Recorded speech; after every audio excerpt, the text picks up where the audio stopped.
İyi akşamlar sayın seyirciler. Yeni bir programla tekrar birlikteyiz. Hepiniz hoş geldiniz. Her zamanki gibi küçücük bir uyarıda bulunmak istiyorum ya da hatırlatmada bulunmak istiyorum. Hepimizin bildiği gibi pandemi giderek ülkemizde yayılıyor, gerçekten de ciddi bir durum alıyor. Hem hasta olanların sayısı artıyor hem kayıplarımızın sayısı artıyor. Maalesef sorumluluğu olanlar bu sorumluluklarının gereklerini yerine getirmiyorlar. Bunu hepimiz biliyoruz. Hani diyorlar ya, söyleye söyleye dilimize tüy bitti ama ne yazık ki sultan sağır olunca bir türlü duymuyor ve halkın yapamadığı şeyleri yapması gereken makamlar bir türlü yapmıyorlar. Onun için iş bize düşüyor, iş başa düşüyor diye bir laf vardır. Ne yazık ki iş başa düşüyor. Biz de elimizden geldiği kadarıyla canımıza mal olan, hayatımıza mal olan, bizi hayattan koparıp alan bu illet karşısında bilinçli hareket edersek hiç değilse tehlikeli sonuçlarını azaltmış olacağız. Bunu yeniden hatırlatmış olalım ama çok hatırlattığımız zaman biliyoruz ki insanlar fazla önemsemeyebilirler. Lütfen önemseyelim bunları. Yeniden Osman Aydın'la birlikteyiz. Geçen programımızın sonunda Sayın Osman Aydın, Osman abi ekranda. Osman abi hoş geldiniz. Hoş bulduk, teşekkür ederim. İyisiniz, bir yaramazlık yoktur görüşmeyeli. İyiyim, çok sağ olun. Umarım siz de iyisiniz. Biz de iyiyiz, çok teşekkür ediyoruz. Geçen programda Osman izleyicilerimizin de iyi olmasını diliyorum tabii. İşte evet, aynen iyi dileklerimiz bakidir. Geçen programımızda sayın seyirciler Osman abi demişti ki biz bunları ele aldık, bu hadiseleri ele aldık. Yalnız bu hadiseler sadece hadise değil. Yani iki insan arasındaki kavga gibi, iki millet arasındaki kavga gibi değil. Bunların kısa, orta, uzun vadeli hedefleri vardır ve hele hele bize bu şiddeti uygulayan kesimlerin kesinlikle bir hedefi, amacı vardır. Yani neden bunu yaptıklarına dair soru gündeme geldiği zaman diyeceğiz ki valla şunun için yaptılar. Osman abi dedi ki eğer bunu incelemezsek, bunu ele almazsak, yani amaçları şuydu, şunu yapmak istiyorlardı, onun için bu kadar katliama uğradık. Bu programda bunu ele alacağız. Osman abi bize sakin sakin, rahat rahat, geniş geniş bütün bu yaşadıklarımızın ne için olduğunu, birilerinin ne amaçladığını bize izah edecek. Onun öncesinde ben kısaca bir bilgi vereceğim ve genellikle bu akşam Osman abiyi rahat bırakacağım. Osman abi bize izah edecek hadiseleri. Fakat konuyla ilgili lütfen soru soralım. Çünkü daha önceki programlarda evet soru geliyordu. Osman abi de çok soru istiyordu. Fakat bu soruların önemli bir kısmı ne yazık ki programla alakalı olmuyordu. Biz de programla alakalı olmayan soruları Osman abiye yöneltmek konusunda pek istekli davranmadık. Bunu da bilinçli yaptık. Çünkü konudan kopmak istemiyoruz. Bu akşam da aynı şekilde yapıyoruz. Konuyla ilgili olan soruları Sayın Osman Aydın'a yönelteceğiz. Ancak konuyla ilgili olmayan soruları lütfen izleyicilerimiz kusura bakmasınlar. Bunları belki başka zamanlarda kullanacağız, gündeme getireceğiz. Ama bu programda lütfen konuyla alakalı sorular olsun ve biz bu konuyla alakalı olan soruları da Osman Aydın'a mutlaka soracağız. Şimdi bugünkü konumuzun başlığı Şark Islahat Planı. Şark Islahat Planı'nın bütün ayrıntılarını Osman abi sizlere izah edecek. Fakat ben kısa bir hatırlatmada bulunmak istiyorum. Eğer hatırlarsanız biz 19. yüzyılın başından itibaren, yani mirliklerden itibaren, hatta Tanzimat Fermanı'ndan itibaren konuyu ele aldığımızda bir takım olaylardan söz etmiştik. Bu işte tasfiye hareketleri, işte giderek Osmanlı İmparatorluğu'nun egemenliğini tesis etme gibi problemler, amaçları vardı. Bu amaçlar içerisinde zaman zaman Osmanlılaştırma, yani Osmanlı egemenliğini tesis etme, Kürtleri buna ikna etme. Bu olmadı. Zaman zaman işte millet, yani İslam'ı esas alarak, Müslümanlığı esas alarak bir yeni inşa oluşturma. Bu da olmayınca nihayetinde üçüncüsü işte Türkleştirme siyaseti gündeme geldi.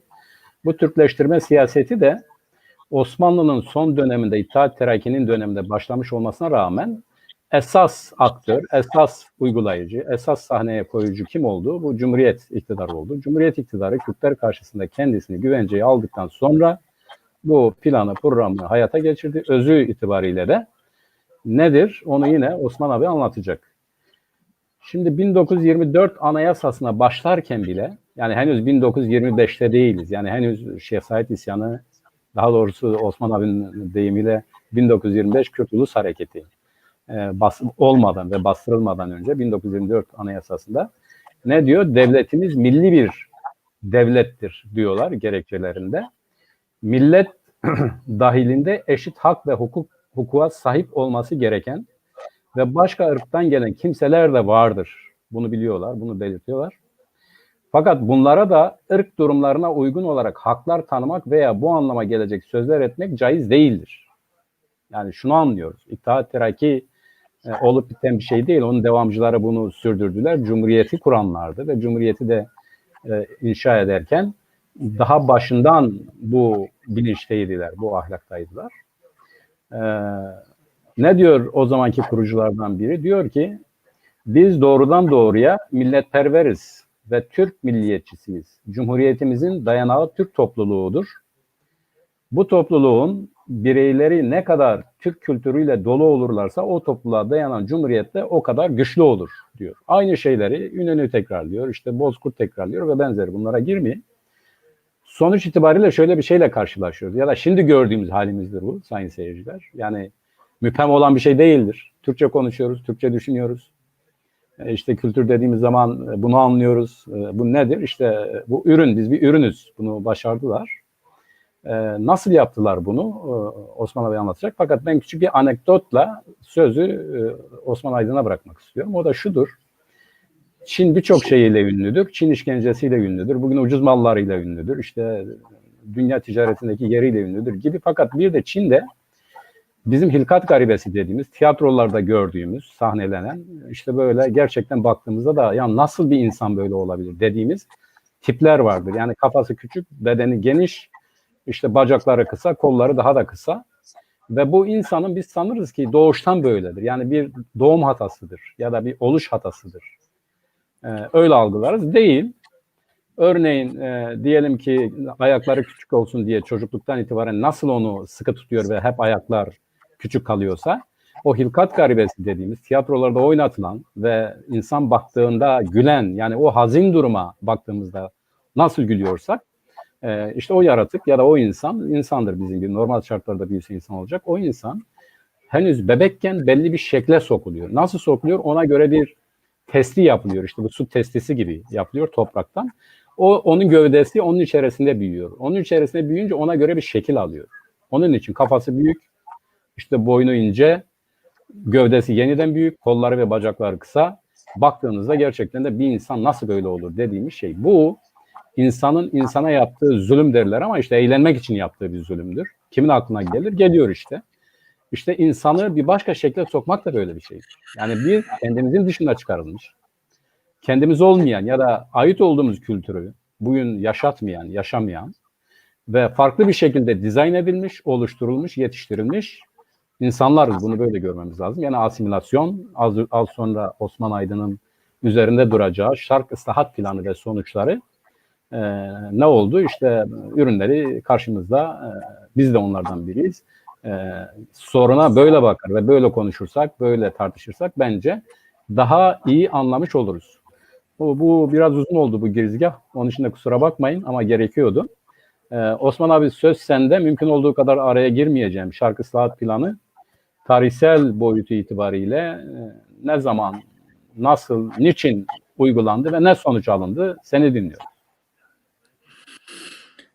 Evet, teşekkür ederim. Rica ediyorum. Şark ıslahat planı dediğimizde isim başlangıçta bizi kendisinden itiyor. Yani bu planın ismi bir kere ilk andan itibaren bizimle çelişen, bizi yok sayan, bizi değiştiren, bizi dönüştürmek isteyen bir sözcük var. Kürdistan'ın ismi birdenbire Şark olmaya başladı. Oysa şark bir coğrafik tabir değildir. Şark bir coğrafyayı ifade eden bir tabir değildir. Şark bir yönü, yani doğu yönlü ifade eden, şu anda benim doğumla sizlerin oturduğunuz sandalyedeki doğunuzun aynı olması da mümkün değil. Yani herkesin konumundaki doğu çok farklıdır. Bu bakımdan bu denli ülkemizin isminden ürken, ülkemizin ismini anmak istemeyen, unutturmak isteyen, hafızamızdan silmek isteyen bir anlayış bir hakkımızda 95 yıldır devamlı uygulanan bir planın adı olarak birinci kelime de yer almaktadır. Yani baştan itibaren biz yok sayılmışız. Kürtler coğrafyaları itibariyle, ülkelerden ismi itibariyle ve kendi isimleri itibariyle yok sayılmış ve birdenbire Şark diye bir şeyle karşılaşıyoruz. Oysa ki bundan birkaç yıl evvel, yani Şark ıslahat planından birkaç yıl evvel birinci mecliste Kürdistan vardı, Kürdistan milletvekilleri vardı. Mustafa Kemal kendisi meclis kürsüsünde Kürdistan diye nutuklar atıyordu.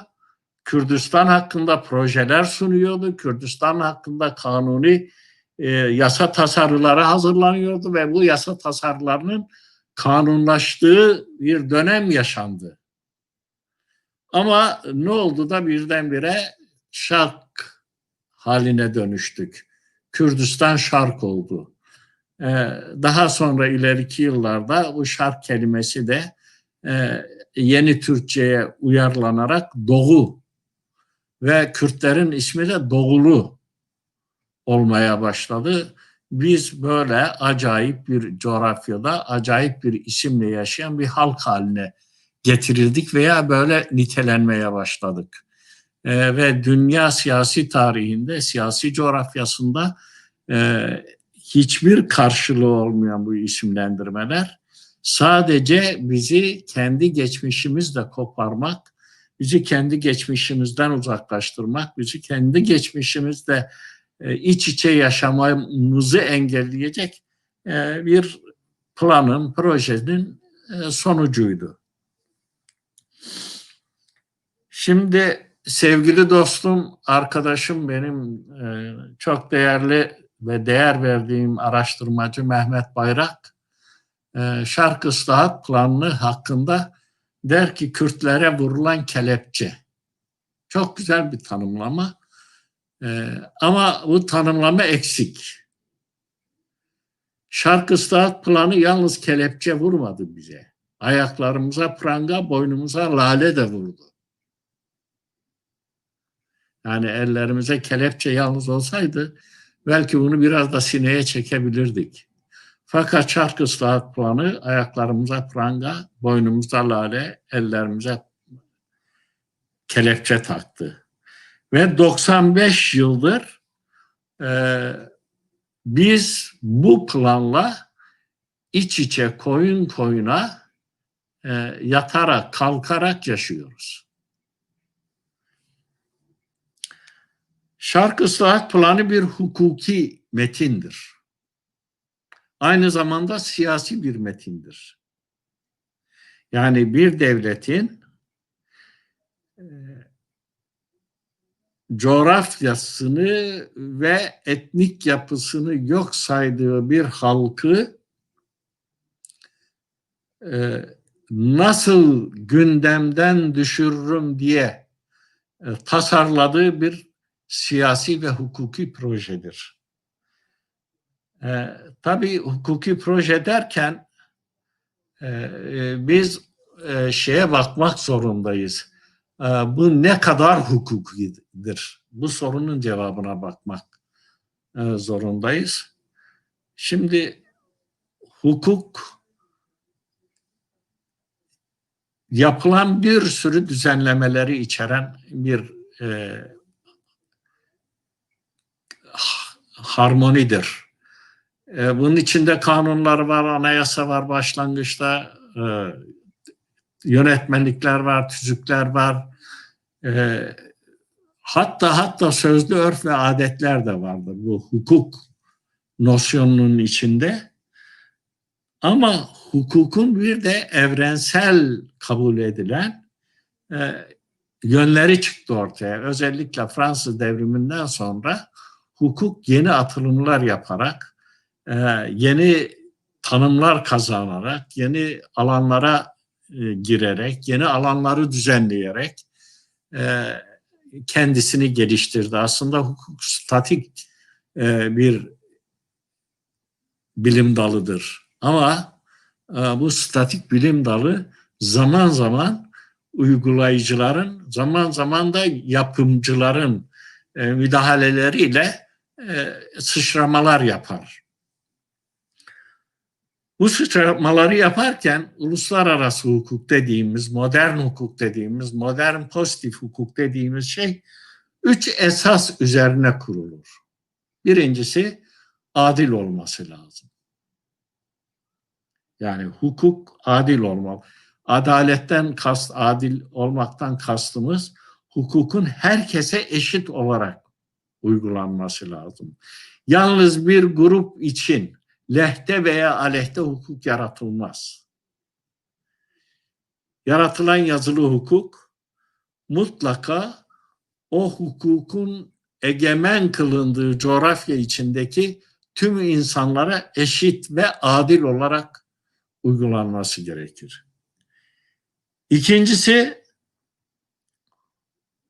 hukukun toplum tarafından meşru kabul edilmesi lazım. Eğer toplum veya toplumun bir kesimi hukuk diye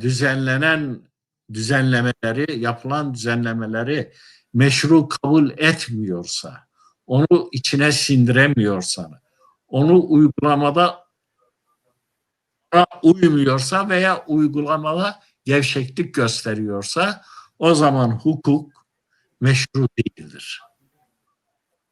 Vicdana uyması lazım. Tabii. Şimdi şark ıslahat planı hukuki bir metindir derken ben bu noktaya gelmek istiyorum. Şark ıslahat planı Kürtler açısından meşru kabul edilmiş bir hukuk düzenlemesi değildir. Değil. Çünkü 95 yıldır Kürtler şark ıslahat planının getirmek istediği her şeye karşı silahlı silahsız, sesli sessiz biçimde karşı çıkmıştır, direnmiştir. Veya gizli. Göstermiştir ve buna hayır demiştir. O halde Kürt toplumunun bugün en azından diyorum 20 milyonu geçkin Türkiye'deki yani Türkiye Cumhuriyeti'nin egemenlik sınırı olarak kabul ettiği coğrafyanın içinde yaşayan Kürt nüfusu böyle bir hukuki metni meşru kabul etmemektedir. Üçüncü durum bu hukukun uluslararası kabul edilebilir bir yapıya sahip olması lazım. Uluslararası hukuka da uygun olması lazım. Evet, uluslararası hukukun kabul ettiği değerler vardır. Evet. Uluslararası hukukta mesela insan hakları evrensel beyannamesi. Örneğin özgürlük bildirgesi. Özgürlük bildirgesi. Örneğin işkencenin yasaklanmasına dair sözleşmeler. Örneğin çocuk haklarının korunması. Örneğin kadın haklarının korunması. Uluslararası belgeler. Örneğin şu anda Türkiye'de çok tartışılan İstanbul Sözleşmesi. senedi. Evet. Yani kadın haklarını güvence altına almak isteyen İstanbul senedi bile uluslararası bir forumun sonucunda ortaya çıkmış bir düzenlemedir. Bu düzenlemelerin uluslararası ilişkilerdeki uygulamalarında ve kendi iç hukukuyla çatışmalarında gözetilmesi lazım. Zaten Türkiye Cumhuriyeti Anayasası Avrupa Birliği'ne girmek için 1997 yılında değişikliğinde iç hukukun anayasa dahil anayasa hükümlerinin uluslararası sözleşmelerde kabul edilen hukuk normlarına aykırı olamayacağını çok açık bir şekilde beyan etmiştir. Evet. Bu anlamda baktığımız zaman Türkiye Cumhuriyeti Şark Islahat Planı'yla bize getirdiği dayatma, Kürtlere getirdiği dayatma 3 nedenden dolayı hukuki olma vasfını yitirmiştir. Bir hukuk belgesidir ama hukukilik vasfında değildir. Evet. Adil değildir. Neden? Genel değildir. Neden? Uluslararası hukuka aykırıdır. Evet. Ve Kürt toplumunun vicdanında yer bulmamıştır. O vicdana aykırıdır. Meşru değildir. Bu nedenlerden dolayı bu hukuk metni hukuki bir nitelik olarak tanımlanması zorlaşmaktadır. Ama bunun bir başka yanı var. Bir de siyasilik yanı var. Evet. Bizi ilgilendirir bu da. Şimdi hayır, her iki taraf da bizi ilgilendiriyor. Daha çok bizi... Evet, doğru. Hem de çok fazlasıyla. Şimdi siyasilik yanı da sakat. Çünkü siyasilik yanında siyasetin en önemli unsurlarından biri ahlakilik, etik değerlerdir. Etik değerlere sahip değil, ahlaki değil. Bu metin yani Şark Islahat Planı düzenlemeleri etik olmadığı için, ahlaki olmadığı için şey olarak da kabul edilmesi mümkün değildir. Siyasi bir belge, yani modern anlamda hukukla desteklenmiş siyasi bir anlam kazanmadığı kanaatindeyim. Ve benim bu kanaatim kişisel bir kanaat değil, uluslararası hukuk normlarıyla uğraşan her hukukçunun, her siyasetçinin vicdan sahibi tabii kabul ettiği sonuç budur. Şimdi Şark Islahat Planı nedir? Niçin çıktı? Yani gündeme neden oturdu? Neden devlet bu kadar çok bu plana sarıldı? Ve neden devlet ısrarla 95 yıldır bu planı Kürtlerin hayatının bir parçası haline getirdi ve o parçayı Kürtlerin hayatından çıkarmak istemiyor? Yani bu soruların cevaplarını aramaya başlayalım hep birlikte. Biliyorsunuz 1924 Anayasası'yla Türkiye Cumhuriyeti 23'te kurulan Cumhuriyet Devleti, Mustafa Kemal'in Cumhurbaşkanlığındaki devlet kesin kararını verdi. 24 Anayasası'nın 88. maddesinde vatandaşlık tanımı yapılırken aslında vatandaşlık tanımı değil, Türklüğün tanımı yapılmıştır. Ve bu Türklük tanımında der ki vatandaşlık bağıyla Türkiye Cumhuriyeti Devleti'ne bağlı olan herkes Türk sayılır. Demek ki kimin vatandaş olacağı, nasıl vatandaş olacağı belli olmuyor ama kimin nasıl Türk olacağı belli. Eğer siz Türkiye Cumhuriyeti'ne vatandaşlık sıfatıyla bağlıysanız, yani Türkiye Cumhuriyeti'nin nüfus kayıtlarında doğumla bir kütüye geçmişseniz siz artık Türksünüz. Bunun başka izahı yok. Hatta bu maddenin gerekçesinde çok daha çarpıcı bir cümle var. Der ki vatandaşlık bağıyla devlete bağlı olan herkes Türktür. Orada bir ek cümle daha var. O anayasaya girmemiş ama gerekçe sonuçta onu besleyen bir kaynaktır.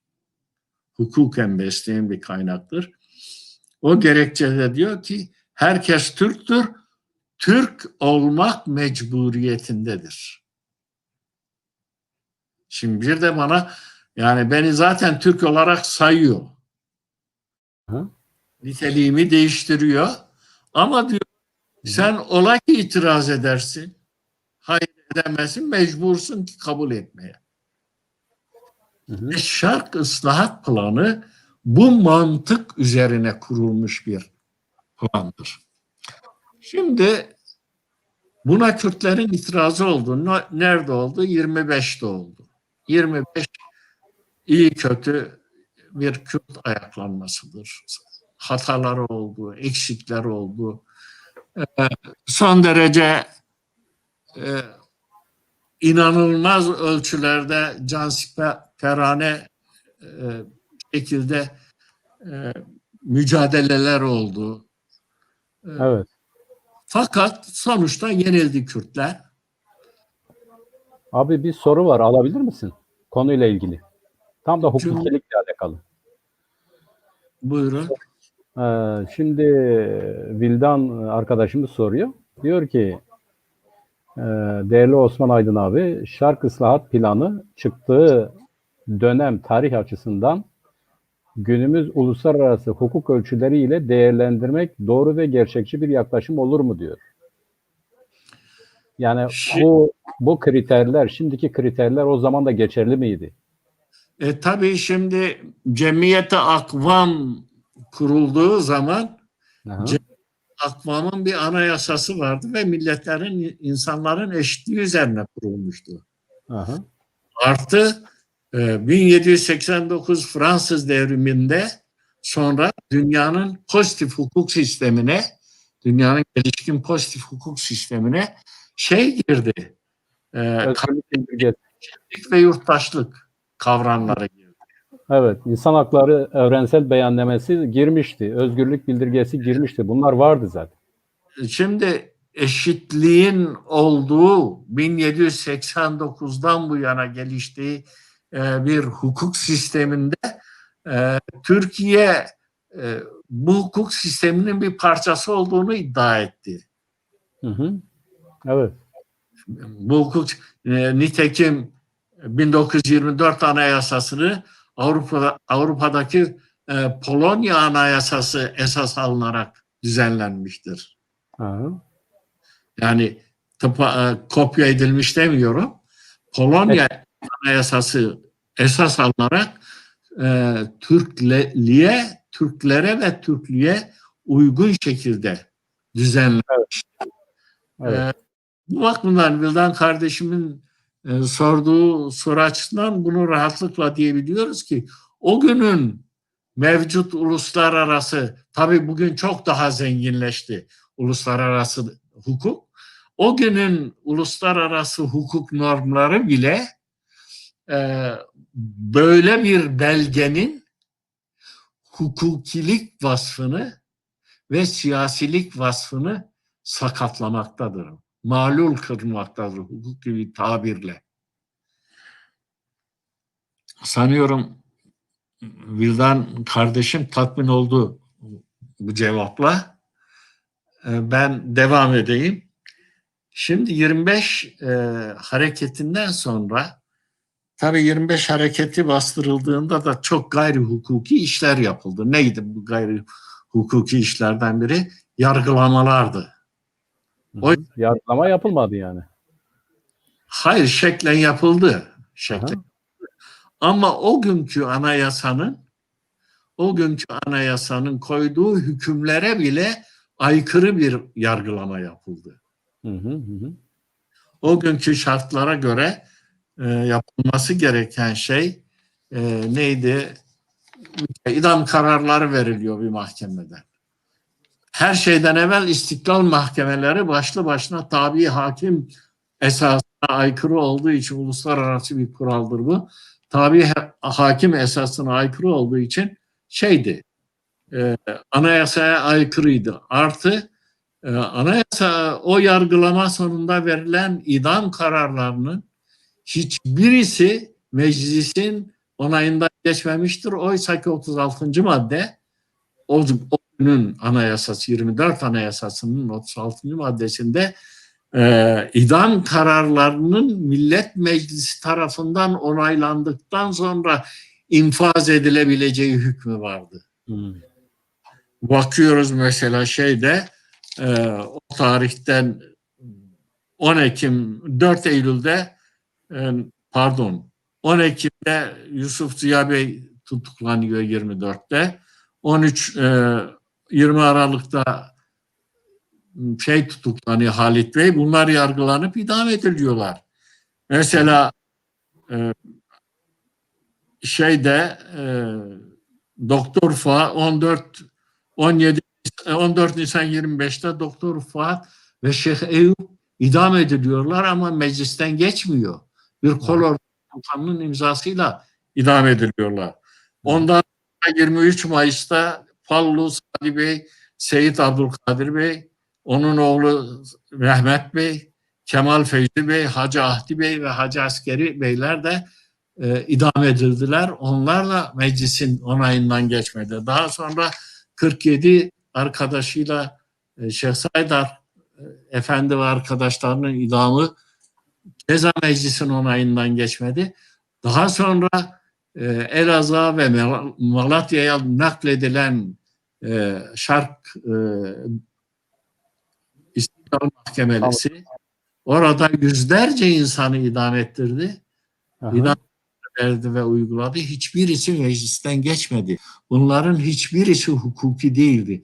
İşte bu hukuki olmayışına karşı Kürtlerin itirazı devam etti. Program yapılabilir o konuda. Çünkü 25 hareketi bir yenilgidir. Ama bir son değildir. 25 hareketinden kurtulan dağda gerilla savaşıyla devam eden ve bundan ağır Kürt ayaklanmasını yaratan insanlar 1930'un sonlarına kadar bu işleri devam ettirmişlerdi. Bu itirazlarını silahlı olarak devam ettirmişler ve işlemlerini gün yüzüne hep çıkarmışlardır. Evet. Abi bir küçük soru daha sorayım mı? Müsaitsen. İnsicabını bozmayayım. Tam da burayla alakalı. Valla sakalı kaptırdık size istersen.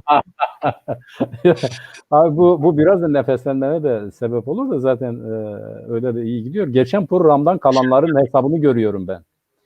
Hani diyorlar ya hesabı kapatalım açık kalmasın. Geçen programdan sonra bir arkadaşımız sordu dedi ki ya Halit Bey öldürüldü mü? Kurşuna mı dizildi, idam mı edildi?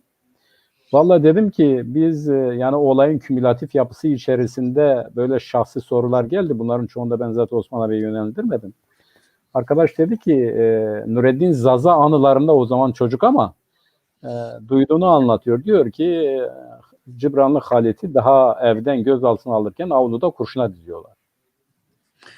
Hayır, Cibranlı Halit Bitlis'e kadar gidiyor.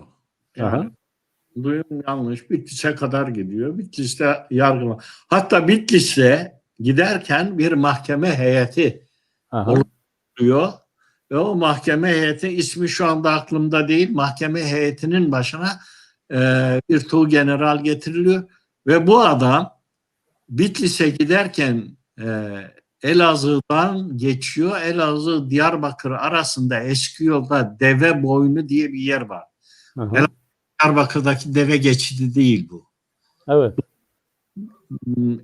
Elazığ'la Hazar Gölü arasında bir geçittir. Deve geçidi boynunda arabası devriliyor, bacakları kırılıyor. Adamı geri götürüyorlar. Yeni bir heyet oluşturuluyor yargılamada. Ya bunlar biliniyor.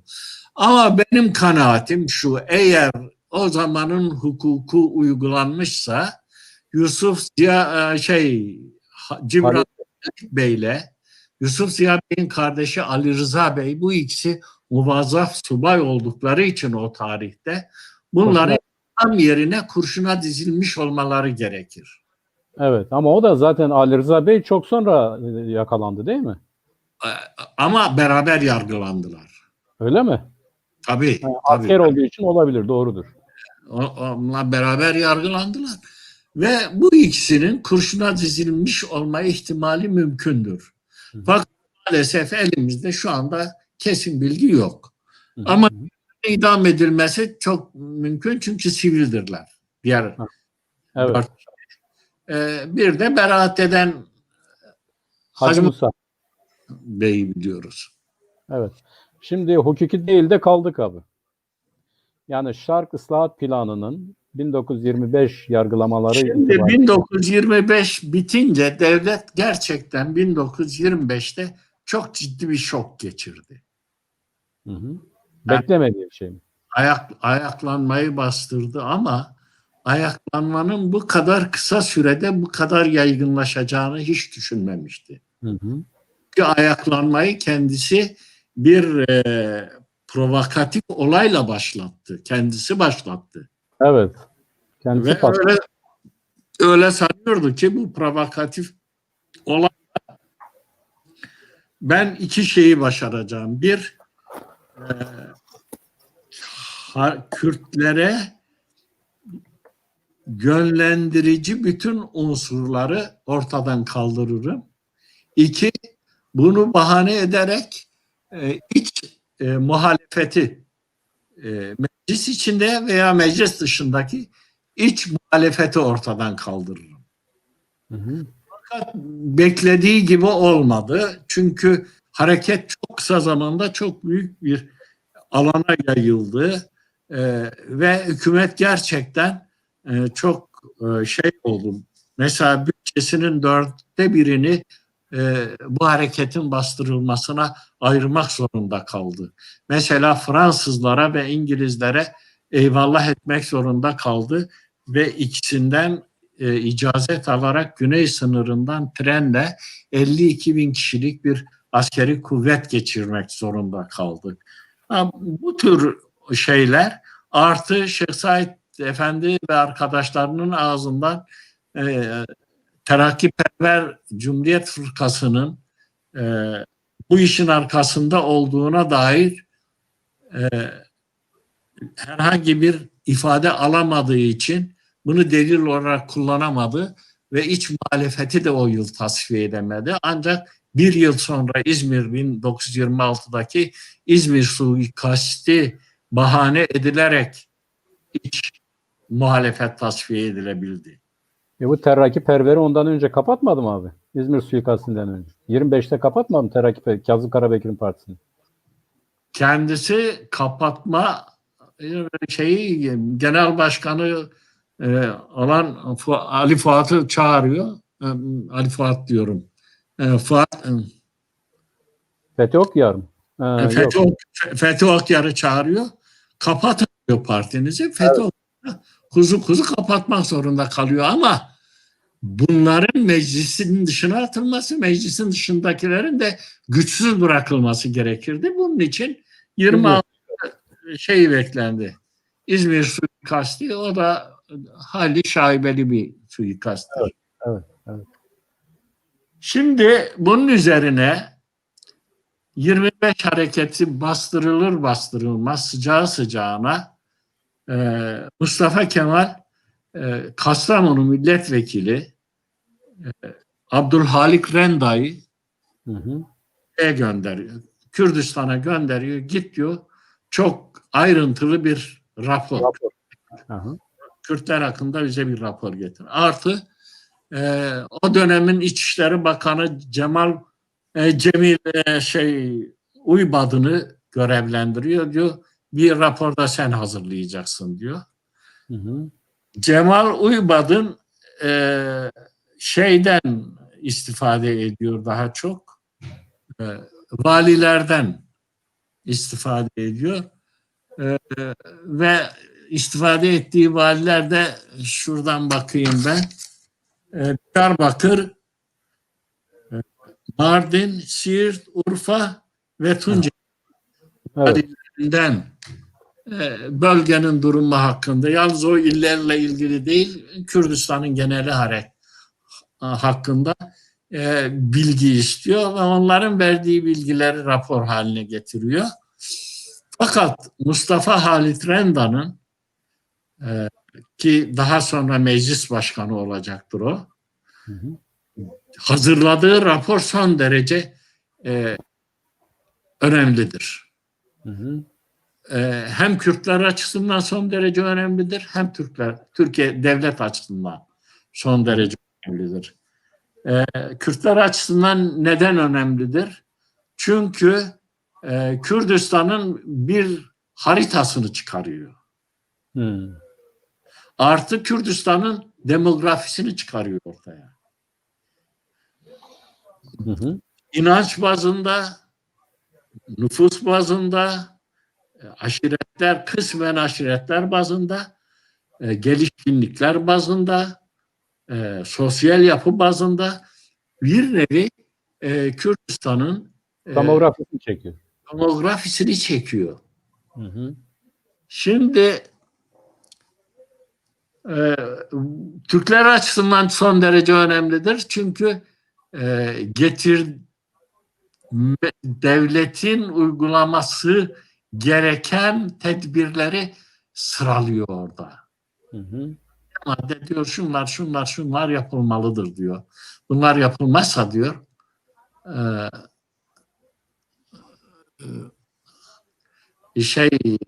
Kürdistan'da bir sıkıntıyı yaşamaya devam edeceğiz. Aha.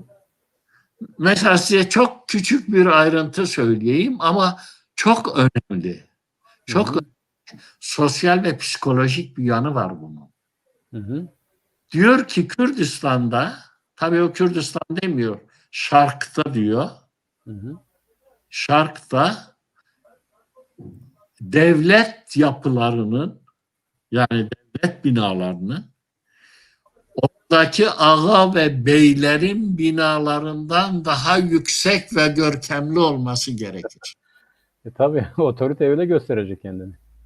Şimdi bu çok basit gibi görünebilir ama devletin büyüklüğünü Kürt'e kabul ettirmek için bu özellikle seçilmiş bir örnektir. Evet.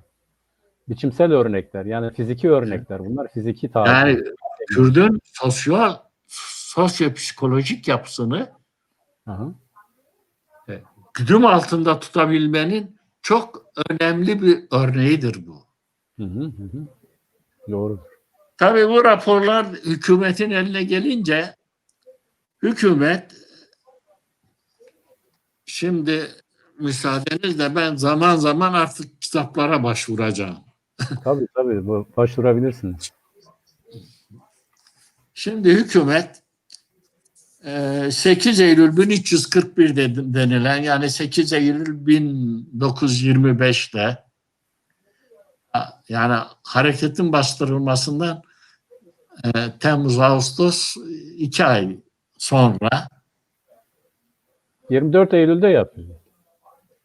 hayır 8 Eylül'de Bakanlar Kurulu Evet. bir kararname yayınlıyor. Aha.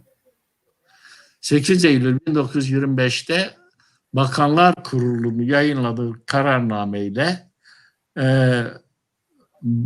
Başbakanlık 24 Eylül tarihli Hı hı.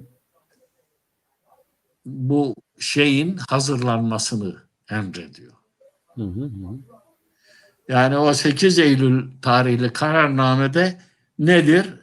Söylenen şey şu: Dahiliye Vekili Cemil Uybad'ın, Adliye Vekili Mahmut Esat Bozkurt, Çankırı Mebusu Mustafa Abdülhalik Renda, Hı hı. ondan sonra Erkan Harbiye Umumiye ikinci reisi Miralay Kazım Paşa'nın Paşa'dan oluşan bir komisyon hazırlanıyor. Ve bu komisyonda Şark Islah Planı'nın hazırlanması görevi veriliyor. Hı hı. Ve bu komisyon oturuyor, Şark Islahat Planı'nı Yani biz 9 Eylül'de başlıyorlar. 9 Eylül'den 24 Eylül'e kadar geçen aşağı yukarı 15 günlük sürede 2 haftada şark ıslahat planı hazırlanıyor. Bakanlar Kurulu'nun önüne getiriliyor. Bakanlar Kurulu çok gizli kaydıyla bunu onaylıyor ve arşive kaldırıyor.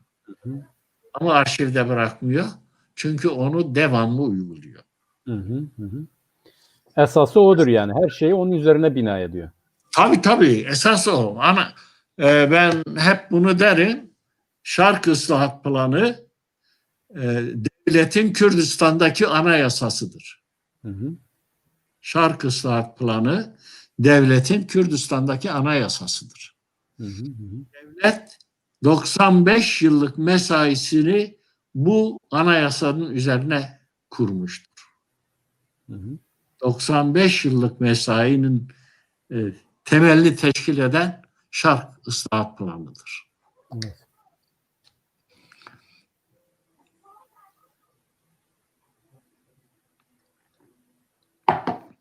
Şark ıslahat planı 27 maddeden oluşuyor. Evet.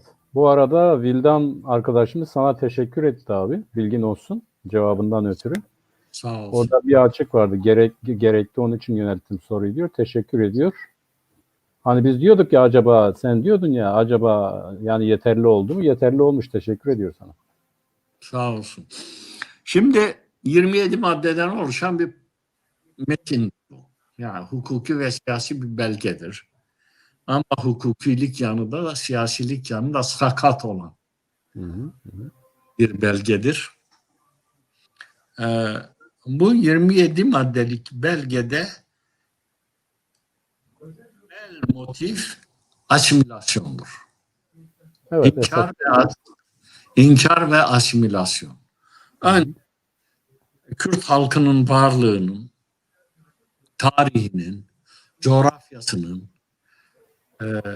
kültürel değerlerinin, folklorik değerlerinin hepsinin inkar edilmesi, değiştirilmesi esası yer alır.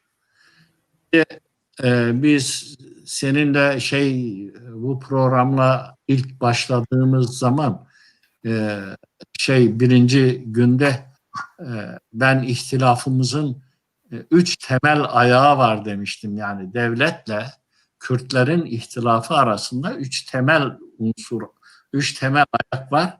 Birisi tarih, coğrafya, popülasyon. Coğrafya ve nüfustu. Popülasyon, evet. Evet. Şimdi tarihimiz yalnız inkar edilip değiştirilmedi. Böyle bir tarih hiç yaşanmadı. Evet. Ya da öyle yapmaya çalıştılar. Yani evet. birdenbire bir film koptu. Sonra filmin devam etmesi için film yapıştırıldı birbirine ama o seyredilen karelerden hiçbirisi ne yoktu ne de devamı geldi. Evet. İkincisi, yalnız bizim tarihimiz inkar edilmedi. Bizim coğrafyamız kendilerine mal edildi. Evet. Kürdistan'ın adı birdenbire Türkiye oldu. Ve bu coğrafyanın geçmişteki tarihiyle üstüne kurmak istedikleri tarih veya o coğrafyayla ilintilemek istedikleri tarih birbirine uymadı. Evet. Uyması da mümkün değildi. Çünkü o coğrafyanın 10.000 yıllık bir tarihi var. O tarihin içinde bizimle birlikte başkalarının da tarihi var. Evet. Evet. Bu tarihlerin hepsi inkar edildi ve hepsi kendi hanelerine yazılarak yeni bir tarih yaratıldı. Evet. Üçüncüsü demografimiz değiştirildi. Sürgündür, ölümdür, katliamdır, jenosittir. Bu vasıtalarla şeyimiz değiştirildi bizim. Nüfus yapımız değişti. Evet. Evet. Şimdi asimilasyon niçin bu kadar önemlidir? Nedir asimilasyon? Asimilasyon kabaca tarif edersek eğer hukuki ve siyasi olarak şöyle tarif edebiliriz. egemen bir gücün, bir halkın, bir ulusun, bir azınlığın, bir dinsel yapının, bir inancın, bir etnik yapının tarihini, coğrafyasını, dilini, kültürünü, geleneklerini, onu var eden bütün değerleri silerek kendi değer yargılarını ve değerlerini ona sindirme anlayışı ve çabasıdır. Evet. Bu sindirme olayı asimilasyondur. Evet. Bu sindirilirken süreç içinde yeni o topluma, o azınlığa, o etnik yapıya, o dinsel yapıya, her neyse kimse muhatabı, onun zaman içinde, süreç içinde yeni kültürü edinme alışkanlığı başlar. Evet. Ve yeni kültürü edinme eğrisi yukarıya doğru devam eder. Yeni kuşaklarla beraber zaten daha da yükselir. Yukarıya doğru çıkarken kendisine ait olan değerlere bağlılık eğrisi de düşmeye başlar. Evet. Bu fizikteki bileşik kaplar misalidir. Biri dolarsa öbürü boşanır. Şimdi burada Kürtler asimile olmadı mı? Oldular. Ama devlet istediği sonucu elde edebildi mi? Hayır. Çünkü hala 95 yıl sonra hala Kürtler ben varım diyor. Ve hala Kürtler ben asimile olmadım, dilim var, dinim var, yaşantım var, sosyal haklarım var, sosyal yaşantılarım var, törem var, kültürüm var, müziğim var, edebiyatım var, her şeyim var diyor. Bu Kürtlerin bu itirazı devletin asimilasyonu istediği oranda gerçekleştiremediği sonucunu çıkarıyorum. Ama bu demek değildir ki Kürtler asimile olmadılar. Bir kısım Kürt ne yazık ki asimile oldu. Ve bu asimile oldukları için de o Kürtleri suçlamaya hiç kimsenin hakkı yok. Çünkü devlet o kadar büyük imkan ve araçlarla üzerimize geldi ki o selden kurtulmak, o selden hayatını kurtarmak, o selden kültürünü, dilini, dinini, geleneklerini, folklorunu kurtarmak mümkün değildi. Yani düşünün, bir barajın seddi yıkılıyor ve baraj gölü sizi önünüze katıp götürüyor. Eğer siz bu gölden, bu akıntıdan, bu büyük sel felaketinden kurtuluyorsanız bu sizin başarınızdır. Bu Kürtlerin başarısıdır ki bu büyük selden kendilerini ölçüde kurtarmayı başardılar. Şimdi ne kadar zamanımız var? Ben ona göre kendimi ayarlayayım. Daha var zamanımız. Yani daha siz nasıl ayarlayabilirsiniz? Rahat olun. Fakat tabii yine de nihayetinde bir yere varmamız lazım. Yavaş yavaş şeye gelsek olur mu? Maddeleri. Kimi maddeler benim dikkatimi çekti de onları soracağım size aslında. Ben maddelere geleceğim. Önce bir genel güzel. Çizelim. Aha. Şimdi dedik, şey çok önemli. Devlet seni asimile etmek istiyor. Diyor ki seni değiştireceğim diyor. Aha. Seni dönüştüreceğim diyor devlet. Israrla bunu diyor bana. Evet. Diyorum ki ben değişmeyeceğim. Ben dönüşmeyeceğim. Yani Kürt dediği bu. Ama buna rağmen bir sürü Kürt dönüşüp değişiyor, direnci kırılıyor.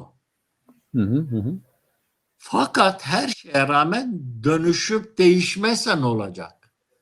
Devlet kararlı. Diyor ki ben seni değiştirip dönüştüreceğim. Sen değişip dönüşmezsen, yani diyor ki herkes Türktür, sen diyorsun hayır ben Türk değilim. O zaman ne olacak? O zaman ikinci enstrüman devreye girecek. Nedir ikinci enstrüman? Sürgün ve iskan. Hı hı. Bunun da yolu asimilasyona açılıyor. Tabii amaç Çünkü o zaten. seni öyle bir yere sürgün ediyor ki gittiğin yerde azınlıksın. Senin coğrafyana senden olmayan bir kültür gelip yerleştiriliyor. Onun etkileri senin üzerinde devletin desteğini alarak. Burada gene dönüşüm ve değişim süreci devam ediyor. Hı hı. Buna rağmen yine başarılı olmaz ve itiraz edersen ne olacak? İşte o zaman üçüncü enstrüman devreye giriyor. O da kıyımdır. Hı hı. Katliamlardır, jenosittir. İşte mesela 25 hareketinden sonra devletin resmi rakamları 15 bin kişinin öldürüldüğünü söylüyor. Hı. Mesela Gezilan'da 15 ve daha yukarı rakamlar telaffuz edilen bir katliamdan söz ediliyor. Hı Mesela hı. Tenkil hareketi vardır. Evet. Bunun gibi bir sürü işte Kürt ayaklanması ismiyle sunulan 29 tane tenkil hareketi vardır Evet. devletin. Evet. Ve en sonuncusu Dersim Tenkil hareketidir. Evet. Bütün bu tenkiller de bakıyoruz sonuç vermedi. Hı hı. Sonuç vermedi. Fakat devlet 1980'den sonra yeni bir metot uygulamaya başladı. Bunlar dejenere etmek lazım dedi. Aha. Asimile olamayanlar, olmak istemeyen Kürtlere öyle bir şey yapalım ki kendi benliklerini kendileri bozsunlar. Hı hı. Ne yaptılar? Büyük ölçüde göç. Evet. PKK, devlet ve korucu üçlü silah gücü arasında ezilen Kürt halkı diyerek veya istemeyerek devletin göç ettirmesine fırsat vermeden kendileri göç edip batıya Türklerin egemen olduğu hayat seviyesi yüksek, ekonomik düzey yüksek şehirlere yerleştiler. Ama bu şehirlerin varoşlarında perişanlık çektiler. Kendi köylerindeki kadar da zengin olamadılar orada. Evet. Çocuk telef oldu, eğitimde olamadılar. Yüz yüze gelmediler. Evet. Sağlık hizmetlerinden istifade edemediler. Çünkü onların aniden varoşlarda kurdukları evlerin hepsi iskan politikasına ve belediyelerin imar politikalarına yansımıyordu. Bütün evler numarasız evler halindeydi ve bu evler çok güzel bir tanımlaması var. Yılmaz Erdoğan'ın diyor yasak hayatların yaşadığı varoşlar diyor. Ve bu yasak hayatlar giderek dejenere, suç ve suça meyilli insan tipi yaratmaya, kuşaklar yaratmaya başladı. Kriminalite birdenbire bu şehirlerde arttı. Devlet bunu biliyordu olacağını ama bunu göze alıyordu çünkü diyordu bu kriminalite sonuçta bir gün ben çözerim ama Kürt sorunundan daha tehlikeli değildir. Öyle bakıyordu. Ve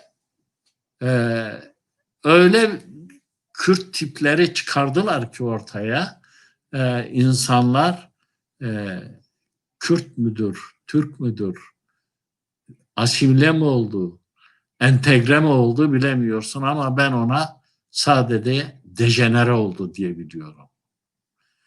Yani asimilasyonla entegrasyon arasında çok daha tehlikeli bir noktada olan dejenerasyon sonucuyla sonuçlandı bu toplumların hayatları. Şimdi Şark Islahat Planı'na gelelim dedik.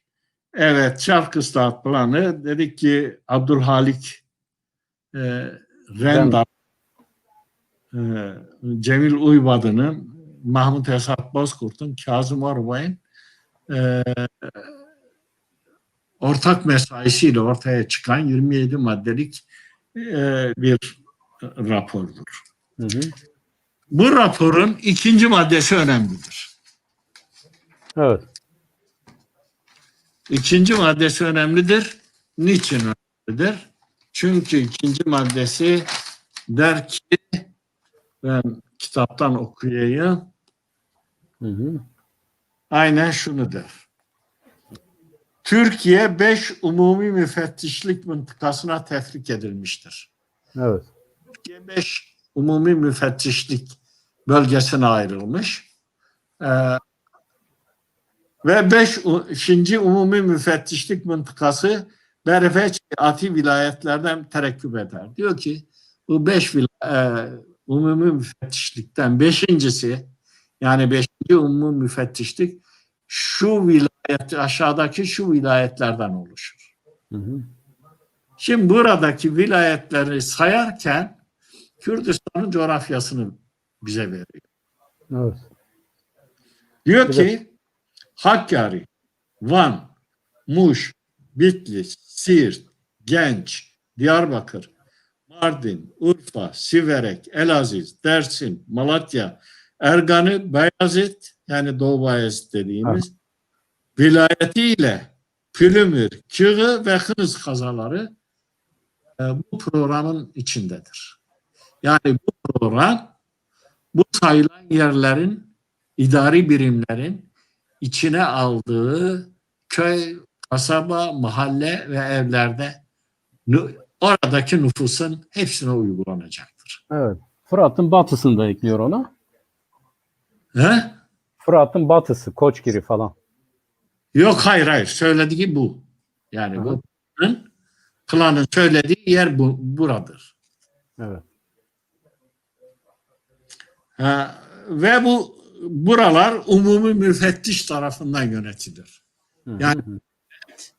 Kürdistan'ın yönetimini tıpkı Hindistan'daki İngiltere İmparatorluğu'nun, İngiliz İmparatorluğu'nun genel valisi gibi devletin yetkilerini bir genel vali bu saydığımız idari birimlerdeki nüfus üzerinde egemen olacaktır. Zaten diyor sömürge rejimine uygulanan sistemi uygulamalıyız diyor. Raporlardan birinde. Burayı diyor bir sömürge gibi kabul edip ona göre bir rejim uygulamak lazım diyor. Şimdi bir sürü şeyler var, tespitler var. Onlara girmek istemiyorum. Çünkü yani bunların hepsinin ana hedefi şeydi, bunu oluşturmaktı. Yani Evet. Mahmut Bozkurt'un raporunda o var ama önemli olan Şark Islahat Planı. Yani bize uygulanan anayasaya ben bakmak istiyorum. Evet.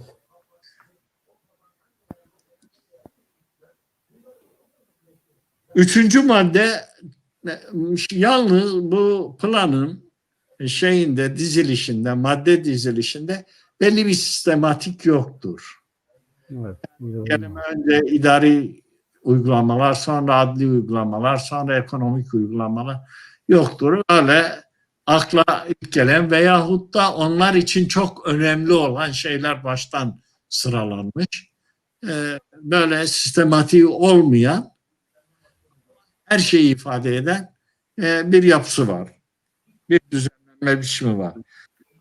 Üçüncü madde bir cümleden oluşuyor. Diyor mu hakimi nizamiye ve divani harbi örfülerde asker ve sivil yerli hakim bulunmayacaktır. Evet. Yani nizami düzenli mahkemelerde, yani kurulu sivil mahkemelerde ve örfü idare mahkemelerinde sivil ve yerli hakim kullanılmayacak. Kürt olmayacaktır işte. Hem sivil olmayacak hem Kürt olmayacak. Yani Evet. Türk de olmayacak. Hı hı. Asker olacak. Hı hı hı.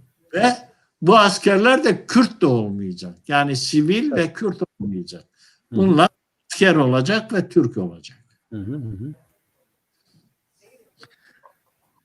Beşinci madde başka hüküm getiriyor.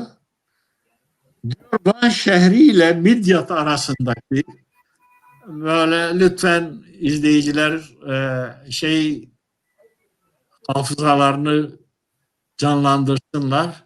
Midyat'la Van şehri arasını, o bölgede arasındaki hattın garbında, batısında Ermenilerden metruk araziye, Ermenilerin bıraktığı araziye, yani terk edilmiş, kabul ediliyor onlar.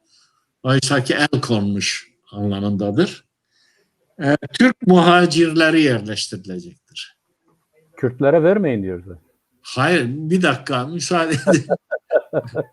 Heyecanlanmayın. Şimdi burada o arazi sahibi kim olacak? Türk göçmenler olacak. Evet. Yani ister batıdan getirilen Türkler, ister şeyden getirilen, Kafkasya'dan ve Trakya'dan, Doğu Batı Trakya'dan getirilen göçmenler buraya özellikle yerleştirilecek. Hı hı. Bunun için idare-i örfiye mıntıkasındaki vilayette, o demin saydığımız bölgedeki o yerleşim birimlerinin hepsinde, çünkü sıkı yönetim ilan edilmiş. Hı hı. Sıkı'yı da ilan edilmiş. Ermeni envali, yani Ermeni mülkü, gayrimenkulleri satılmayacak. Kimseye satılmayacak diyor. Ve hatta Kürtlere dahi icara bile verilmeyecektir. Tabii. Satılmayı Yani, boş ver. kimseye satılmayacak. Ne Türkiye ne Kürt'e satılmayacak. Göçmenlere verilecek. Ama kiralanabilir o araziler. Fakat Kürtler kiralayamaz. Evet. Onu ancak Türkler kiralayabilir, göçmenler kiralayabilir. Yani Kürtlerin orada kiralama hakları da yok. Yugoslavya'dan gelmekte olan Türk ve Arnavutlar ile İran ve Kafkasya'dan gelecek teşkil edeceği muhacirin evvel emirde. Şimdi nereden bekliyorlar muhacirler? İki yerden bir şeyden, Kafkasya ve İran üzerinden gelecek Türkleri. Balkanlardan. İkincisi de Balkanlardan. Bunlar nereye yerleştirilecek diyor? Elaziz, Ergani, Diyarbakır hattına. Birinci bu. İkinci hat Elaziz, Palu, Çığırı hattına. Üçüncü hat Palu, Muş arasındaki Murat Vadisi ve Bingöl Dağı'nın şark ve cenubu, yani doğu ve güneyi ve Hınıs ve Muş vadileri, Muş Ovası, Van Gölü Havzası, Diyarbakır, Garzan, Bitlis hatlarında iskan edilecektir. Evet. Baktığımızda yani Erzurum, Kars, Ağrı hariç Kürdistan'ın diğer bölgelerinin hepsinde bunlar iskan edilecek. Evet. Evet. Kürtlerin toprakları Türk göçmenlere bırakılacak. Evet. Şimdi şeye bakıyoruz, bu 5. maddeydi. 8. maddeye bakıyoruz. Orada çok ilginç, gerçekten mizaha konu olabilecek ve dünya hukuk sisteminde yalnız savaşan devletler arasında geçerli olabilen bir hüküm var. Masrafı bize ödettiriyor. Savaşan devletler savaş tazminatı Evet. ödemek gibi bir külfetin altına girebiliyor. Uluslararası savaş hukukunda bu var. Yenilen taraf her şeyi öder. Ama burada devlet vatandaşı kabul ettiği. Evet. Evet. Çünkü diyor herkes Türk vatandaşıdır. Hı hı. Türktür ve devlete vatandaşlık bağıyla bağlıdır. Bu insan isyan eden etmeye herkes, her Kürt devlete vatandaşlık bağıyla bağlıdır. Diyor ki isyana iştirak eden mıntıkalardaki halka isyandan mütevellit masrafın tahmili muvafıktır. Evet. Demek ki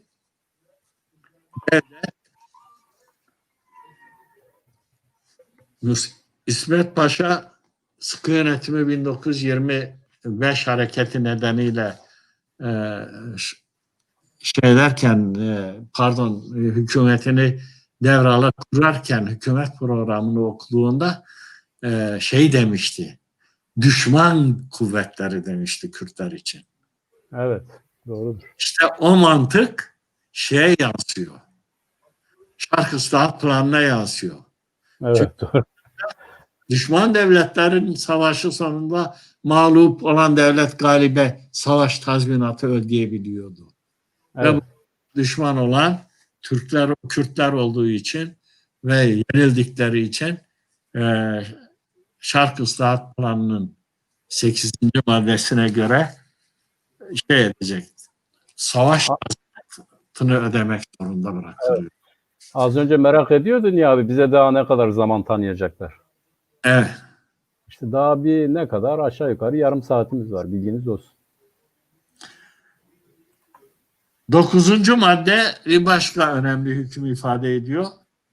İsyanı teşvik ve idare etmiş olanlar ile bunların akraba ve taallukatı ve rüesadan hükümetin şartta kalmalarını muvafık görmediği eşhas, aile ve taallukatları ile beraber Garp'ta hükümetin göstereceği mahallere nakledilecektir. Evet. Kimler? Harekete katılanlar. 2. Hareketi yönetenler. Ve bunların akraba ve taallukatı, harekete katılsın katılmasın. Evet. Akraba. 3. Sözü geçenler. Hı hı. Yani İleri gelenler. ileri gelen, Kürdistan'da ileri gelenler. Bunlar devletin uygun gördükleri mıntıkalara sürgün edilecekler ve bu sürgünler de yapılıyor. Evet. Tabii. Ve o sürgüne giden aileler gerçekten çok büyük yokluklar, çok büyük eziyetler, çok büyük eziyetler çekiyorlar. Çünkü orada iş bulamıyorlar, iş çalışmaları yasak, hatta yasak olmayanlar yerlerde kişilere onlara iş vermiyor. Devlet onlara herhangi bir maaş bağlamamış ve çok büyük yoksulluklar çekiyorlar. 9. maddede bunu söyledikten sonra biz 13. maddeye bakalım.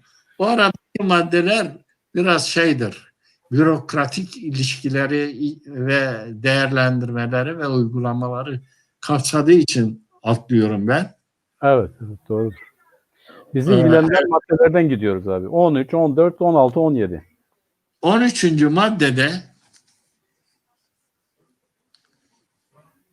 maddede diyor ki aslen Türk olup diye mağlup olmaya başlayan berfeçi ati, yani asılları Türktür ama her nasılsa Kürtlüğe mağlup olmuşlar. Olmuş aşağıdaki vilayetler. Hangileri? Malatya, Elaziz, Diyarbakır, Bitlis, Van, Muş, Urfa, Ergani, Hozat, Erciş, Adilcevaz, Ağlat, Palu, Çarsancak, Çemişgezek, Ovacık, Hısn-ı Mansur yani Adıyaman, Behisni yani Besni, Arga. Arga Akçadağ'ın eski ismidir. Hı. İl ve ilçeleri diyor aslen Türktü bunlar. Evet. Nasılsa Kürtlüğe mağlup olmuşlardır. Arga, daha var, Hekimhan, Birecik ve Çermik. Vilayet ve kaza merkezlerinde, hükümet ve belediye dairelerinde vesaire mücesset ve teşkilatta, mekteplerde, çarşı ve pazarlarda Türkçeden mada lisan kullananlar evamir hükümet ve belediye muhalif ve mukavemet cürmüyle tecziye edilir. Aha. Saydığımız yerlerde, çarşıda, pazarda, sokakta Türkçenin dışında, yani Kürtçe konuşanlar, belediye yetkilileri, yani zabıta veya hükümetin, yani kolluk kuvvetleri tarafından bunlar yakalanıp cezalandırılırlar. Evet. Şimdi bu arada çok gergin belki izleyicilerimiz. Ben Yok abi. bir anekdot anlatayım. Gayet sakin sakin dinliyorlar abi. Gayet iyi dinliyorlar. Erzincan'da adam af buyurun eşeğine odun yüklemiş, getiriyor satmaya. Aha. Satmaya gelirken bir Kürtle karşılaşıyor. Kürtçe hal hatır soruyorlar. Belediye zabıtası müdahale ediyor. Kürtçe konuşamazsın, yasak diyor. Şimdi o arada eşek durmuyor, yükün altında kıvranıyor. Köylü dönüp eşeğine çüş diyor. Aha diyor, bir daha Kürtçe konuştum diyor. Eşek Evet. her kıpırdadıkça adam çöş diyor. Aha. Şeyi durdurmak için her değişi 5 kuruşa mal oluyor. 25 kuruşa oduna karşılık 65 kuruş ceza ödeyip gidiyor. Evet. Biraz ben de bir şey aktarayım abi size. Böyle uygulamalar bizim halkımız yaşamış. Evet, doğru. Vedat Hocam diyor ki bir katkıda bulunuyor. Diyor ki Ermenilerden metruk araziye iskanından söz ettiği muhacirlerin mübadele yoluyla Batı Rumeli ve bilhassa Balkan Savaşı ile getirilmiş Selanik kökenlileri itibarıyla Anadoluluk anlamında Türklükleri hayli tartışmalıdır. Bu hususta İttihatçı Kemalist süreklilik Selanik arasındaki etno-kültürel ilişki üzerinde ayrıca durulması gereken bir mesele ve mevhumdur diyor. Yani Türk olarak algılanıyor ya onlar, tabii ki değil onu. Şimdi onlar şu, Müslümanlaştırılmış ve Türkçe öğretilmiş Balkan halklarıdır. Evet. Bunlar tek halk da değil. Yunan'dır, Pomak'tır, Boşnaktır, Arnavuttur. Arnavut'tur, Çingene'dir, Romen'dir, Bakkal'dır, Manav'dır. Yani bakkal, manav derken ben meslek olarak demiyorum. O isimde halklar da var. Bu hepsi hem Türkçeyi öğreniyorlar hem de Müslümanlaşıyorlar. Aslında Müslümanlaştırılmıyorlar. Müslümanlaşıyor çoğu. Neden? Çünkü Müslümanlaştığı zaman büyük ağır vergi yükünden kurtuluyor. 2, askere gitmekten kurtuluyor. Evet. Evet. Ve takiye yaparak evinde haçına taparken dışarıda Müslüman görünüyor. Hı hı. Osmanlı siyaseti ya da Müslümanlık öyle de gelişti. Teşvikti o. Çok ilk zamanlarda. Yani oradaki halk kendisini kurtarmanın yolu olarak görüyor bunu. Onu diyorum, evet. Zamanla Yani nesiller gelişiyor tabii. öyle bir imkan sunmuş. Onlar da kullanıyorlar yani ne hayatta kalmak için. 14. maddeye gelelim. Diyor aslen Türk olan fakat Türklüğe temessül etmek üzere olan mevkide. Aslen Türktürler ama her nedense Kürtlüğe bir yönelişleri olan diyor. Yanlışlık yapmışlar. Yönelişleri olan Siirt, Mardin, Savur gibi ahalisi Arapça konuşan mahallelerde Türk ocakları ve mektep açılması ve bilhassa her türlü fedakarlık, ittiham, onlara mükemmel kız mektepleri tesis etmek gerekir. Evet. Tabii bu kız okulları, kız öğretmen okulları, kız sanat okulları ileride Türk analar yetiştirmek amacıyla kurulmuş. Çok önemli, değerli. Kaynağından asimilasyon. Devlet açısından son derece değerli asimilasyon amaçlı eğitim kurumlarıdır. Evet. Daha sonra göreceğiz burada. Nedir? Köy enstitülerini göreceğiz. Köy enstitülerinden sonra yatılı bölge okullarını göreceğiz. Yani bu amaçlı okullar Kürdistan'da 1925'ten bugüne kadar hep ola gelmiş şeylerdi. Fakat ilginç bir şey daha söyleyeyim ben size. Ee, e, şeyde e, 1971'de 5 tane yaşları 13-14 olan Kürt çocuk Tatvan Yatılı Bölge Okulu'ndan Diyarbakır Sıkı Yönetim Mahkemesi'ne cezaevine getirilmişti. Hı hı. O Ha, zaman siz cezaevindesiniz tabii. efendim? O zaman siz cezaevindesiniz. Ben bir ara onların olduğu zaman cezaevindeydim. Sonra tahliye oldum. Sonra tekrar girdim. Sonra velhasıl şeydi.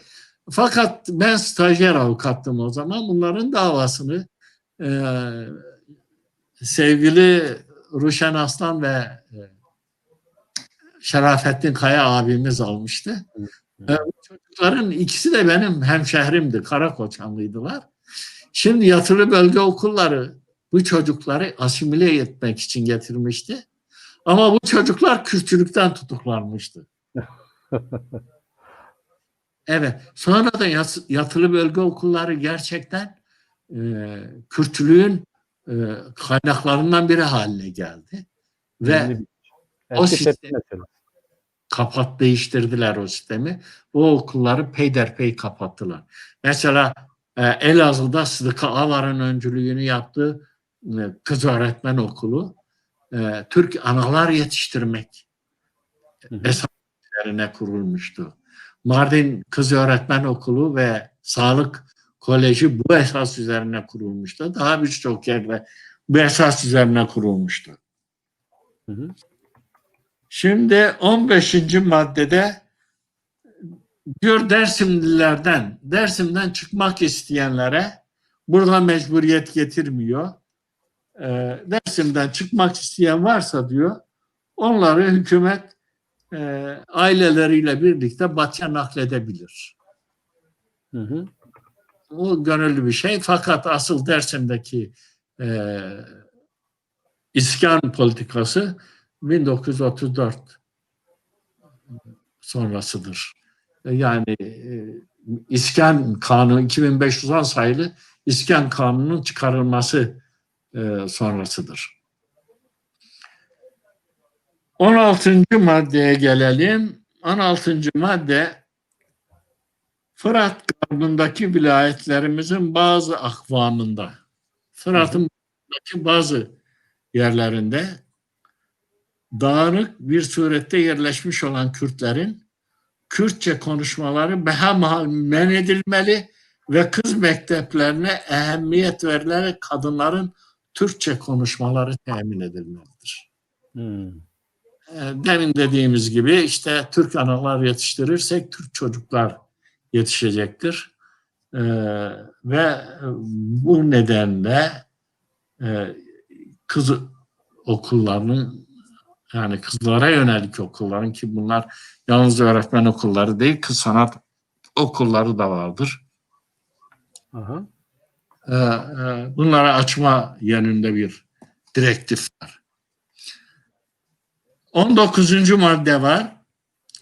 Şark şimendiferlerinin yani şark demir yollarının Erzincan'a, Sivas, Elazığ, Diyarbakır, Elazığ, Çavakçırmış, Van Gölü ne mümkün olduğu kadar az zamanda varmasını temin etmek. Biliyorsunuz o dönemde askeri harekatlar, karayolları son derece kısıtlıydı. Biz bir programda onu söylemiştik de zaten. Demir yollarıydı asıl nakliye araçları. Özellikle askeri amaçlı nakliyeler demir yollarıyla yapıldığı için Kürdistan'ın içine kadar, göbeğine kadar hatta Van'a kadar yani sınıra kadar demiryolu ağının uzatılması planlanmıştı.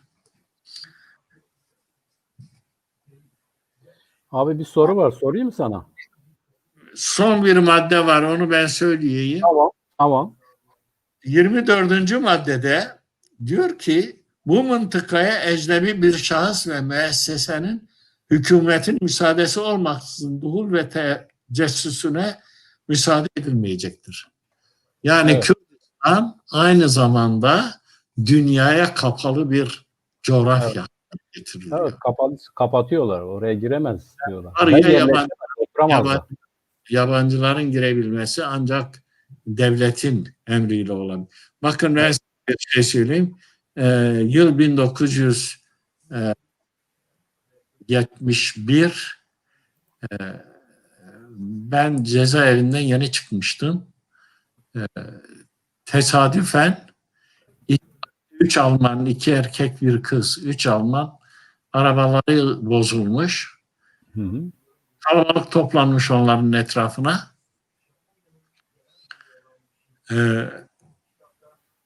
Şey ettim. Gittim, sordum, İngilizce başladık anlaşmaya. Arabamız bozulmuş. Benim bir tamirci arkadaşım vardı. Ortaokuldan, liseden beraberdik. Sonra tamircilik yapıyordu. Ona götürdük. Arabanın aksı kırılmış. Hı hı. Parça değiştirildi, yapıldı falan. O arada polis bizi gözaltına aldı. Çünkü biraz transit geçiş izni almışlar ama en az da birkaç saat durmak zorunda kaldılar. Hı. Ve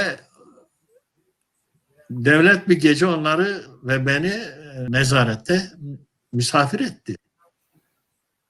Sırf Kürdistan'a izinsiz birkaç saat kaldıkları için. Yani buydu. Bu son dönemde artık o yasaklar kaldırıldı ama hala bazı yerlere bakmak, bazı resimler çekmek, bazı görüntüler almak yalnız askeri anlamda değil. Evet, evet, evet. Bölgeler var. Hala girilmemesi gereken yasak bölgeler vardır. Ve Evet. kanun hükmünde kararnamelerle bu her gün değişebilmektedir. Ve hatta bundan haberi olmayan insanların hem can hem mal kayıplarının olduğu da basına son derece yansıyan bir şeydir. Evet. Islahat planı dediğimiz gibi 27 maddeden oluşuyor. 24 Eylül 1925'te yürürlüğe girdi ve Daha hala yürürlükte olan, zaman zaman buna ilaveler yapılan, zaman zaman tadil edilen. kabul edilen ve eklenen bu hukuki ve siyasi düzenleme yine tekrarlıyorum Kürtler için devletin Kürdistan'daki anayasasıdır. Evet abi, şimdi zaten tam şeye de geldik, yavaş yavaş toparlayacağız. 3-5 dakikamız var. Bu arada birkaç soru soracağım size abi. Az önce çok nazik konuştunuz, yani devlet bizi misafir etti deyince insan orada kalası geliyor. Yani öyle bir söyledik ki nezaret. Türklerin hep övündüğü şey o. Biz misafir biz, şimdi millet bizi de de soracak ya, bu nedir yani? yeme içme vermediler ama misafir ettiler, barındırdılar. Evet, şimdi aynen öyle. Tabii bir izleyicimiz de ben de gerçekten dikkatimi çeken bir soru soruyor, ona geleceğim. Örneğin İttihatçılar, İttihat ve Terakki Partisi sonuçta bir Türkçü gelenek oluşturdu ve bugün akıbetimize baktığımız zaman oradan esinlenen bir düşüncenin olduğunu görüyoruz. Onun kurucuları da Türk değildi etnisite olarak. Şimdi buradan o aklıma geldi, biraz güldüm. Serdar Roşan diyor ki bu şark ıslahat planını hazırlayanlar acaba kimlerdi, etnik yapıları nelerdi? Bilgi var mı elimizde diyor. Ona bir bakabilir miyiz? Şark ıslahat planını hazırlayanlardan hiçbiri Kürt değil. O iyi. O iyi. Hiçbiri Yani ilk defa bizim şekillenmemizde bir katkımız yok. Hep muhatap olmuşuz. Bütün aşırı Türkçü insanlardan oluşuyor. Hiçbirisi Kürt değil. şimdi o Yani benim aklım. hiçbirisi Kürdistanlı da değil. Hani Evet, doğrudur. olmayabilir, Arap olabilir bilmem ne. Kürdistanlı da değil hiçbirisi. Evet, evet. Şimdi bizim yani bugün Kürt toplumu dediğimiz zaman işte serüvenimiz buradan ileri geliyor. Bu bitmiş bir olay değil. Mesela bu şeyde de her dönemeçte diyelim 12 Eylül'de işte günümüzde de öyle. Bizim bu güncellenen olayda da öyle. Geçen gün Mardin'de ne dedi vali? Dedi ki siz bu afişlerinizi falan Kürtçe mürtçe yapmayın dedi. Yani hala yürürlüktedir. Başka bir şey değil ama bunlar hala gündemdedir. Ufak ufak yeniden yasaklıyorlar. Örneğin artık da doktora tezini Kürtçe yapamazsınız. Ya da işte bir yerde işte zaten Türkiye'de biliyoruz yani bizim işçilere bile Türkçe konuşturtmuyorlar. Yavaş yavaş bunu gündeme koyuyorlar. Bu her zaman yürürlükte olan, hani tabii kırmızı kitabın değişmeyen kısmı gibi yürürlükte olan bir uygulamadır ve bu devam ediyor. 12 Eylül'de daha da aleni hale getirildi. Biz farkına vardık. Bu bitmiş bir olay değildir.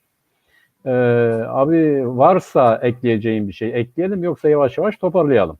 Gayet güzel oldu. Gayet Bir şey olarak şunu söyleyeyim. Bu dil konusunda şarkı ıslahat planı çok net bir şey. Yani Kürt'ü yasaklıyor. Fakat tabii gevşemeler oluyor. Halk kendi dilini konuşuyor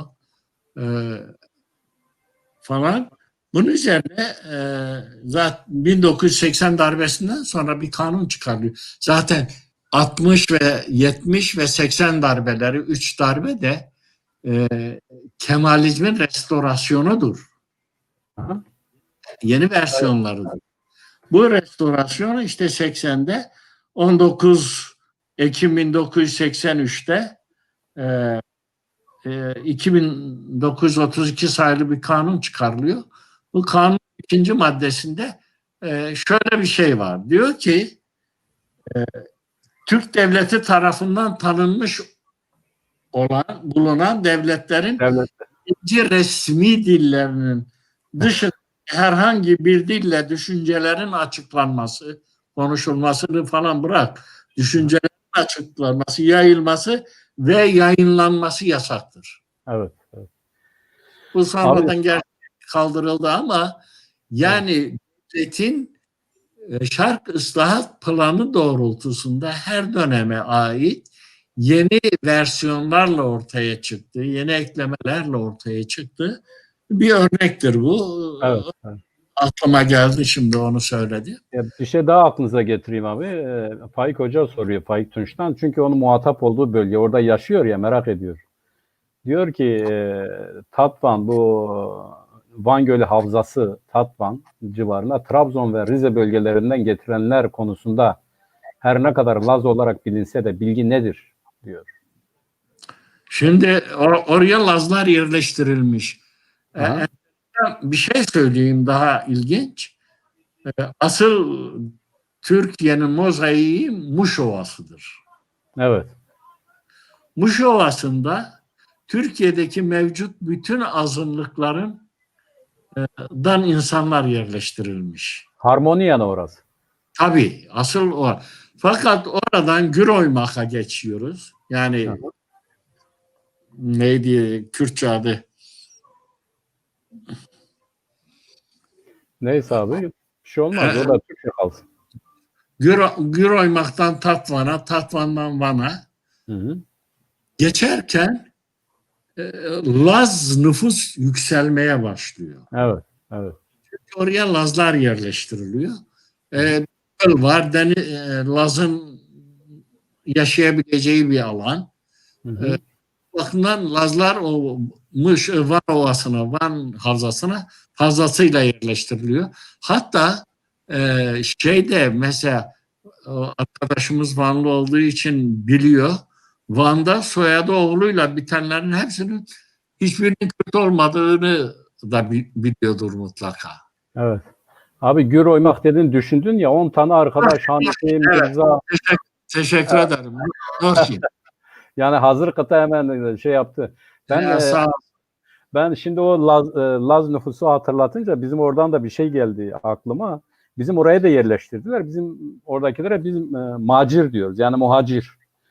İşte aşağı Böğürtlen, yukarı Böğürtlen diye bir yerler var. Şimdi bunlar bizden daha çok Kürt. Yani diyelim onlar Kürtçeyi biliyor. Bizimkiler unuttu ama onlar Kürtçeyi biliyorlar. Unutmadılar. Onlar orada da 3 köye yerleştirdiler. Böyle tam Munzur'un kıyısında.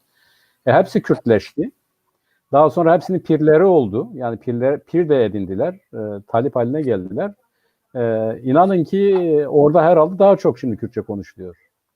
Yani bu muhacir siyaseti ya da Kürtleri asimile edeceğim diye uygulanan siyaset her tarafta aynı sonucu vermedi. Şimdi 1930'da İsmet Paşa şeye gidiyor. Bismillah. Evet. O Bismillah'de Alevi Türkler yerleştiriliyor. Hı hı. İsmet Paşa tabii trenden iniyor, gidiyor oralara geziyor falan. Ondan sonra da bir rapor hazırlıyor. Diyor ki onlarla da temas kuruyor. Ya diyor sizi buraya yerleştirdik. Herhalde bunlara diyor Türkçe öğrettiniz değil mi? Birisi diyor valla paşam diyor Türkçe öğretemedik ama çok iyi Kürtçe öğrendik diyor. Aynen öyle. Bunu Evet ama deyince İsmet Paşa son derece bozuluyor ve orayı terk ediyor. evet doğrudur. Evet Osman abi yavaş yavaş bir programın daha sonuna geliyor. Sizin eklemek istedikleriniz var mı abiciğim? Toparlamak istediğiniz siz toparlayın. Herhalde öyle dalin amin dedik artık. Evet peki teşekkür ediyorum abiciğim. Emeğine sağlık, diline sağlık. Teşekkür ediyoruz.